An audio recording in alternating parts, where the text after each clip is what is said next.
leen nuyu ku nekk turam ak santam dina ñaan bëccëgu jàmm ak salaam dem ndekte di dalal Modou Sock bokk CNTS authentique en même temps bokk cadre unitaire tey nag boo leen gisee ñu invité ko fii suñu rajo bi ak suñu télé bi dañuy waxtaan ak moom parce que dañu bokk syndicat transporteur ci xamante ne nguur gi def na ko fan yi passé yokk maanaam super carburant bi 135 francs maanaam ñaar fukk fanweer ak juróom loolu de fanweer ak juróom la 135 francs 135 francs lépp daal mi ngi nekk 890. waaw mooy litre bi mooy jar léegi. litre bi waaye est-ce que yéen ñii maanaam syndicalistes yi xaaroon ngeen yokk bi.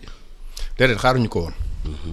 xaaruñu ko woon wax dëgg yàlla xaaruñu ko woon parce que essence bi ñun dañoo jàppoon ne dañ koo war a wàññi donc buñ ko yokkee xaaruñu ko woon. mais nguur gi dafa ne bitim réew. situation bi xaw naa jafe-jafe yi am na fret bi bari na maanaam essence bi defar guñ ko ñun ñëwagul fii dañ koy transporter léegi dañ ko war a def ci yokk ko ci prix yi.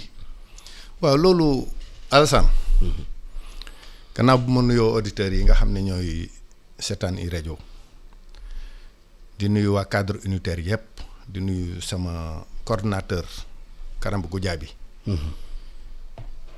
di wax ne tey moo waroon a toog fii Karamba moo waroon a toog fii tey waaye ak empêchement yi mu am moo tax ñu yabal ma fi waa cadre unitaire ma bokk nag CNTS FC mais membre du cadre unitaire di wax ne ñun li ñu doon xaar ci état mu wàññi essence bi ñun les transporteurs ak les syndicats de transport parce que essence bi yàgg nañ koo wàññi barème bi yàgg naa wàcc te ñun wàññiwuñ suñu essence kon li nga xam ne moom la ci état doon gagné bi barème bi wàccee waroon na koo mën a maintenir bu barème bi yokk ko ba nga xam ne essence bi du yokk ndax essence bi yokk Samba Diop daf fay percuter ci population bi ndax nit mënul liggéey perte nit mënul liggéey manque à gagner boo dee liggéey perte surtout transport nga xam ne da ngay consommer essence am yeneeni frais yu oto bi di def bu fekkente ne essence bi yokk nañ ko rek c'est obligé nga yokk paas yi te boo yokkee paas yi rek day wàcc ci askan wi te askan wi actuellement vraiment ñun le syndicat de transport avec les transporteurs tous les regroupements yéene wuñ leen yokkal leen paas yi ndax xam nañ jafe-jafe yi nekk ci askan wi. mais est-ce que laata ñu yokk essence bi am na waxtaan ak syndicat yi est-ce que nguur yi woon na la waxtaan ak yéen expliquer la situation bi naka la ngeen mën a comprendre ngeen mën a wax ak ñoom def ay contre proposition. loolu Alassane amut. malheureusement moo waroon a am li war a am mooy en tant que acteur ci transport nga xam ne yow essence bi yaa koy consommer lu ëpp ci essence bi yaa koy consommer bala ñu ko yokk waroon nañ ci am sa avis xool li tax bu ñu demee ba mënuñu ko bañ a yokk ñu boole ñaari balance yi xool buñ ko yokkee lan la ñuy yokk ci paas yi immédiatement ba nga xam ne maanaam opérateur bu du perte. du liggéey perte. yéen comme que nag essence bi mën nañ ko bañ a yokk yéen ban proposition ngeen waroon def pour ñu bañ a yokk essence bi askan bi bañ ko yëg à la pompe. waaw proposition bi may def mooy état dafa am lu mu doon gagné bi nga xamante ne essence bi barème bi wàccoon na trop sax ci at yi passé yëpp barème bi dafa wàcc te ñun suñ taux de essence fa mu nekkoon la nekk kon li mu ci doon gagné waroon na ko mën a wàccewaat bu barème bi yéegee.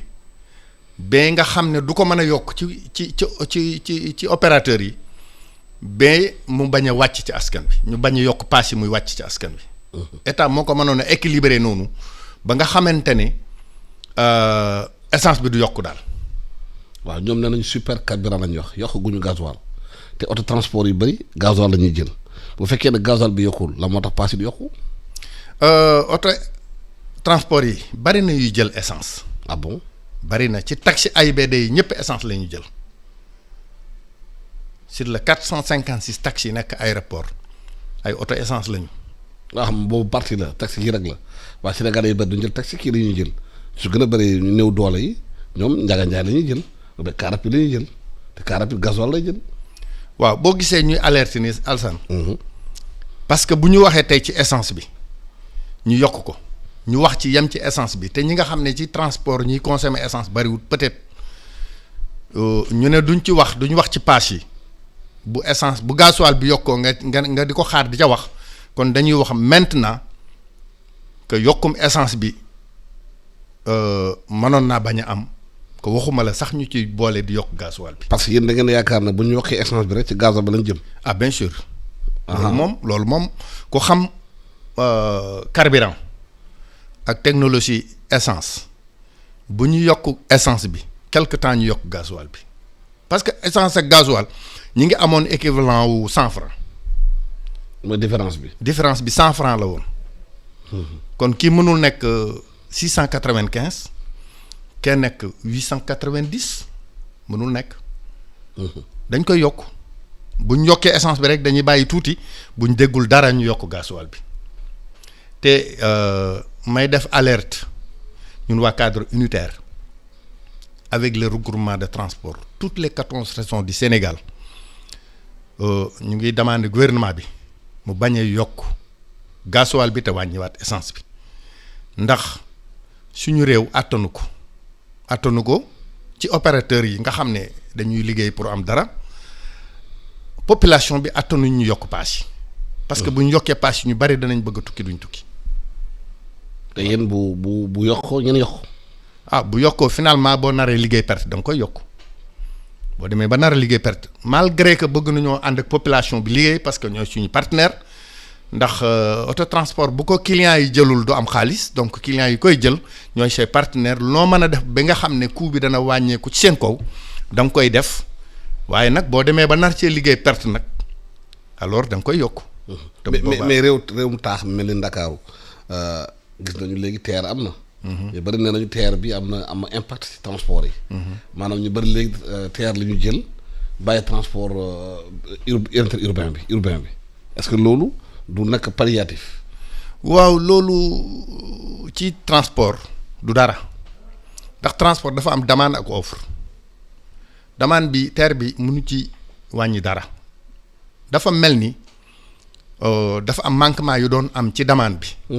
nga xam ne clients yi li ñu doon soxla ci demande bi amuñu ko woon bu TER bi ñëwee daf koy remplir rek même BRT bu ñëwee daf koy remplir donc dafa naa ne mënul yàqu lu bari ci transport bi parce que am na ñoo xam ne seen idée mooy ñu jël autotransport en commun parce que TER bi dafa am li côté bu muy dawee.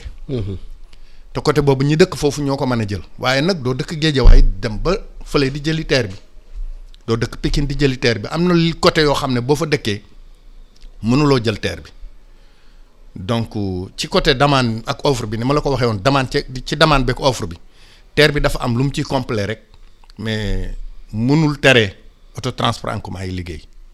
mais gis nañu aussi ci transport en commun bi beneen phénomène ay genre minibus xamante ne dañuy waroon daw diggante dëkk. waaye dañ jël Liberté 6 di daw ba Ouakam côté yooyu. te immatriculation ba gis MT gis Matam immatriculation Tambacounda Kolda muy daw foofu te kenn xamul oto yi fu ñu jógee est-ce que am nañu kayit est-ce que war nañu daw foofu.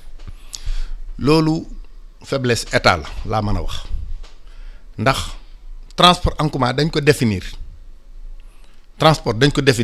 dañ ne mel ni Sénégal la ku yeewu rek bu la neexee dem def transport. waaw moo tax ma ne loolu faiblesse état la parce que dañ ko définir noir sur blanc.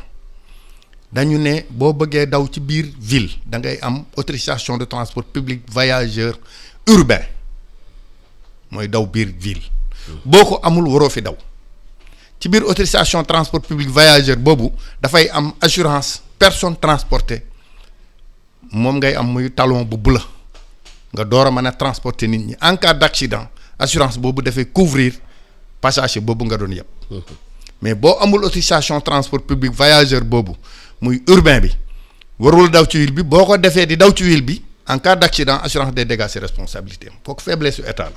et pourtant taxi yooyu ak oto yooyu ñu ngi romb policiers yi tous les jours ci rond-point yi policiers yi gis nañ leen bu baax a baax danañ bàyyi ñuy daw.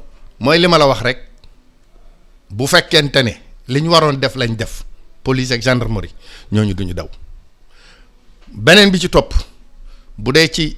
beneen autorisation de transport bi mooy autorisation transport public voyageur interurbain interurbain bi mooy ñiy daw ci région yi donc police ak gendarmerie ñoom ñooy contrôler oto yi keneen contrôlé wu leen. kon ku ciy def loo xam ne normalut ci ñooñu la kon ministre de l'intérieur ak ministre des forces armées loolu seen engagement la te bokkoon na ci li nga xam ne moo indi woon suñ grève le 1er décembre ba le 3 décembre. mooy policiers yi ak gendarme yi bokk même checkpoint. waaw loolu ba tey mooy corridor. commencé nañ ko def. commencé guñ ko ba léegi am na ñu ngi koy wax président wax na ci barki démb conseil des ministres mais ba léegi taxul ñu def ko donc. parce que da ngeen jugé contrôle yi dafa bëri. taxaw yi dafa bëri. waaw loolu da ngay dem 500 mètres policier jàpp la policier bu la bàyyi beneen 500 mètres gendarme arrêté la. waaw loolu sax nu ma la ko mën a leeralal Alassane. waaw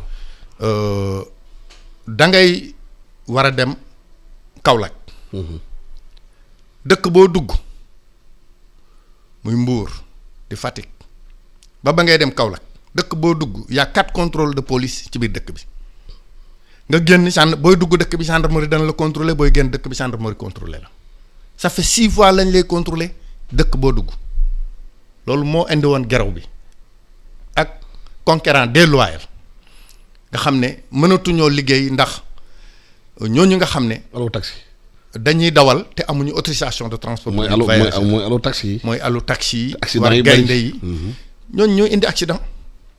parce que Alsane auto transport en commun bala nga koo dawal da nga war a am permis transport en commun. ci yoon. fekk xam nga lan mooy yeb ay nit. parce que yeb nit ak yeb mat ak yebi xar. ak yeb ngooñ ak yeb këriñ du benn. donc foofu li may dellusiwaat mooy.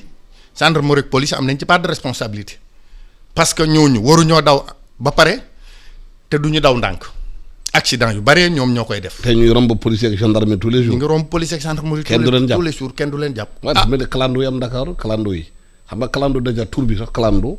du yoon. clando mooy ku nekkul ci yoon kuy clando. waaw mais clando am na.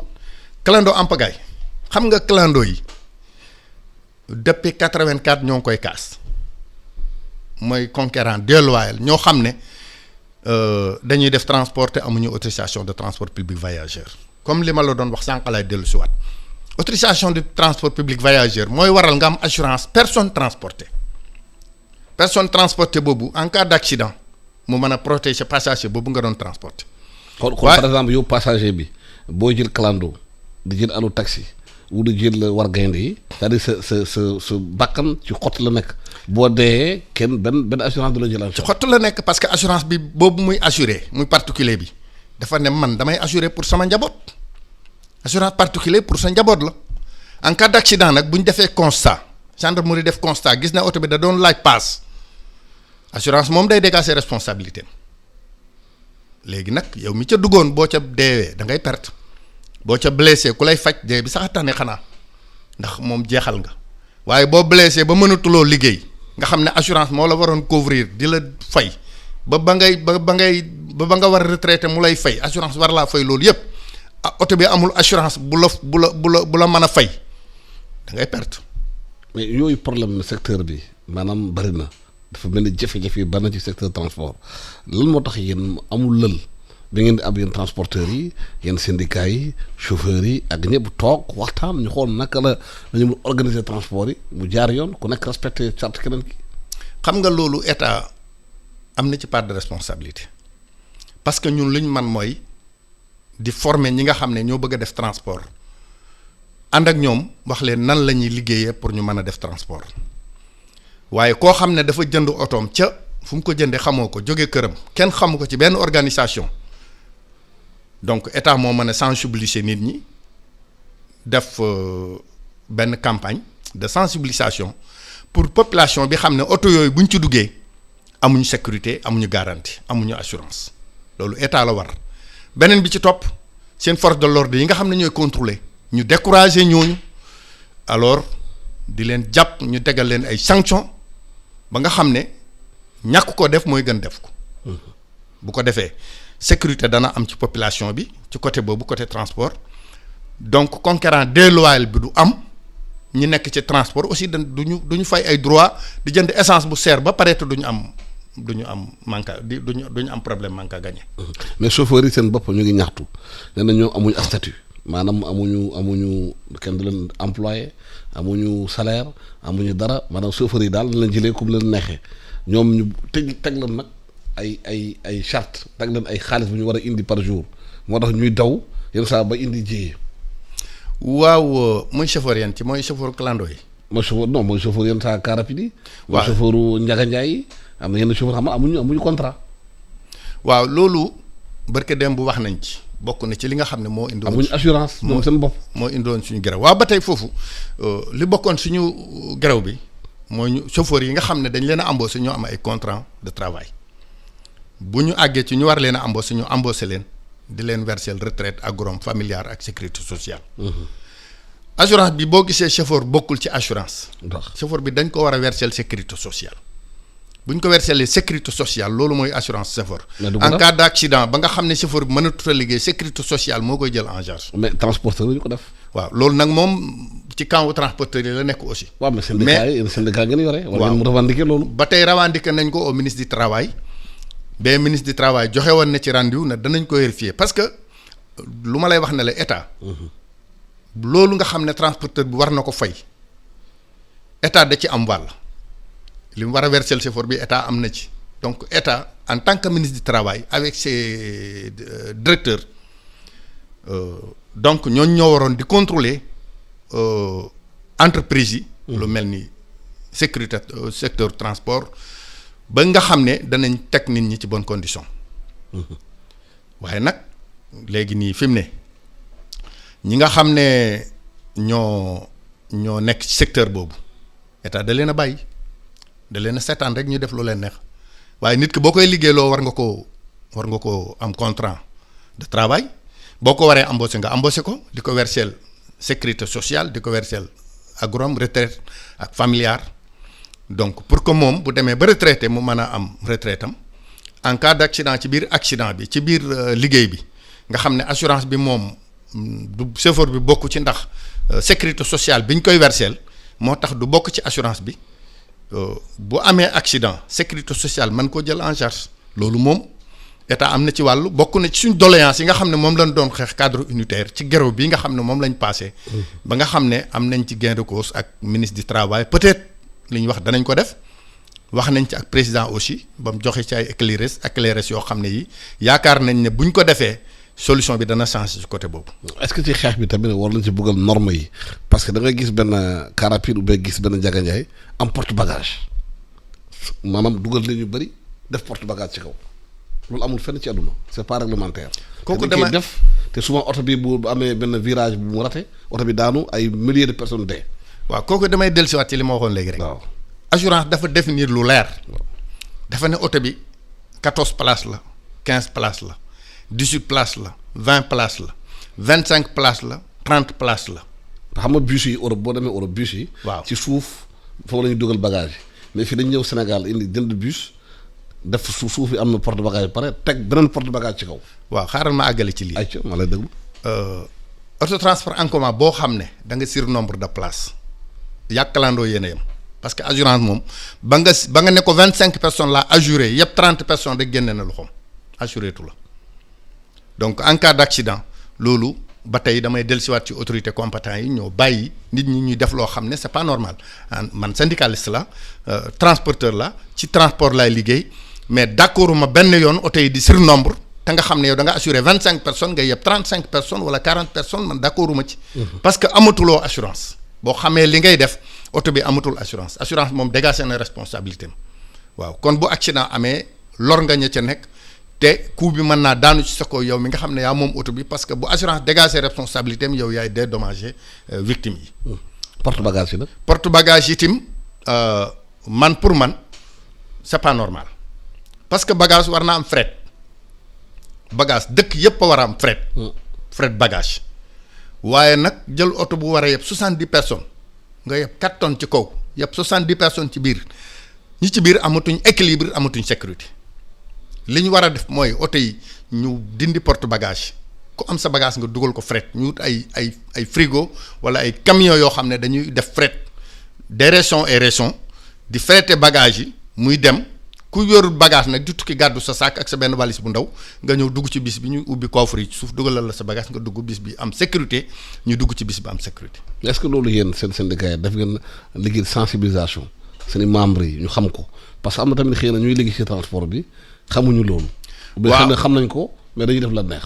waaw loolu commencé nañ ko parce que li olof yi naan feebaru 30 ans mënee su ko faj ci 10 jours. donc commencé nañ oto yi nga xam ne ñoo mujj a génn toll na ay minibus yi nga xam ne dañuy daw Touba ak Saint-Louis oto yooyu yëpp benn amu ci porte bagage benn du ñëwaale ak porte bagage te du am autorisation pour am porte bagage donc passagers yi rek ñoo dugg ci biir ak coffre bi ci ginnaaw buñ ci defee bu jeexee jeex na mu départ. kon commencé nañ ko peut-être d'ici quelque temps mën nañ dem ba oto yi dootuñu am porte bagage ñuy wut solution ñi am bagage wut solution camions yi di ko yóbbu wala ñu koy frété ci frigo yi bu dee am na lu yàqu ak nangam loolu daal. ragal naa ne ci kanam tuuti mën naa am changement dana ci am. mais waa cadre unitaire daal li nga xam ne moom la ñu bëgg te di ko doxal te bëgg population bi dox ci ak chauffeurs yi ak transporteurs yi moo ñu tege ci yoon ñëpp jaar ci yoon population bi am jàmm ñiy liggéey mën a am dara. bu ñu ñëwaatee fu ñu commencé woon mooy yokkum essence bi yow yaakaar nga ne état bi taxes yi dafa bëri ci essence bi moo tax essence bi seer wala mun di teg yenn taxes yi essence bañ a seer. bien sûr taxes yi dafa bëri ci essence bi.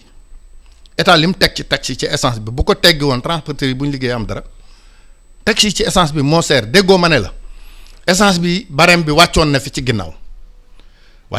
ginnaaw mais essence bi wàccut ñun wàññiwuñ li barème bi wàcc yépp wàññiwuñ parce que barème bu demoon bay jar $150 del ci bay jar $50 essence bi war naa wàcc. te essence bi wàcc yaakaar nga bu ñu tegee taxi yi ko mun nañu bañ a yokk essence bi. état mën na ko bañ a yokk te ciy gagné. mën naa bañ a yokk essence bi ba pare di ci gagné parce que état li mu ci doon gagné bi nga xamante ne yokku barème bi wàcc na bu fekkonte ne barème bi yokkuwaat na ak fii dafa waroon maanaam mënoon na maintenir loolu ba pare wàññi essence bi ci lay gënee am gain de cause digganteem ak population bi ak digganteem ak transporteur yi parce que mën na ko bañ a yokk ba pare am ci dara te du ci perte. teggi taxi yi wàññi taxi yi waaw. bu ko defulee yéen da ngeen di nar a yokk essence bi temps yi. bu ko defulee ñun danañ waaw bu ko deful dañuy xalaat ñun itam danañ toog concerté wu buñ concerté wu xool ndax dañuy yokk paas yi wala dañuy jéem a garder coût bi ci suñu kaw ndax suñu clients yi population bi nga xam ne suñu client lañ ñu mën a ànd ak ñoom. parce que réew mi fu mu toll tar na de. waaw moo tax nag ñun dana essence yi bu yokkee njëg yi yokku na ceeb bi bu yokkee diwlin bi yokku essence bi yokku li yokku mu si banaaru lay la. waaw moo tax ma ne la Alassane ñun ñii man mi wax ak yow ñun ñii di transporteurs yi chauffeurs yi ak syndicats yi dañuy jënd ceeb di jënd dëwlin. donc ku dëwlin ak ceeb ak la muy àndal yëpp ñun ñëpp lay dal suñu kaw. yàpp dafa seer jën dafa seer yooyu yëpp dafay dal suñu kaw boo ko bëggee parce que obligé nga def ko parce que ci ngay dund donc ci li ngay liggéey nag ci nga mën a gañee loo xam ne lii ci ngay mën a jënd ci loolu kon ñoom ñëpp a ko bokk boo gisee ma ne la dinañ waxtaan pour xool ñun coût bi nan lañ koy porter pour jàppale population bi ñu jéem koo porter waaye nag état moo ñu gën a placé ci jàppale population jàppale ñu ñun acteurs yi pour ñu mën a am dara ba ñu yokk essence bi. waaw Modou Sock maa ngi lay gërëm di la sant di fàttali auditeurs téléspectateurs yi yow da nga bokk ci CNTS te dañu waxtaan yow te ba cadre unitaire dañu waxtaan ci mbirum essence bi xamante ni yokku na essence maanaam carburant bi loolu la nguur gi wax te nee nga bu ñu moytulee xëy na essence bi moo yokkugum mun na am tamit bu ñu bàyyil xel gasoil bi yokku te gasoil bi yokku tamit prix transport bi mun naa yokku waaye ci xibaar yi ñoom mooy FMI maanaam bi war a lebal nguur gi xaalis daf ko ne nañu appliquer vérité des prix ci essence bi maanaam nguuru Sénégal bu fekkee ne nanguwul wàññi maanaam def vérité des prix maanaam énergie bi dindi taxes yi dindi subvention yi ñoom FMI duñu lebal xaalis et parce que ñoom dañuy xaar FMI lebal leen xaalis xëy na mu ñu commencé répercuter loolu ci prix de carburant bi waaye comme ni nga ko waxee Sénégal yi sonn nañu essence bi seer na 135 francs moom boo ko yokkee ci litre essence moom yàlla daan njaay bu njëkkee su tuuti daañu gàddaayu dem fuuri dem toogi foofu maa ngi lay gërëm di la sant ñaan la ba ci jàmm ak salaam di gërëm Fatima Kane Ndiaye nekkoon ci technique bi di leen naan boo leen bëggee continuer de suivre suñu programme www.emedia.sn gërëm naa leen sant naa leen ba ci jàmm ak salaam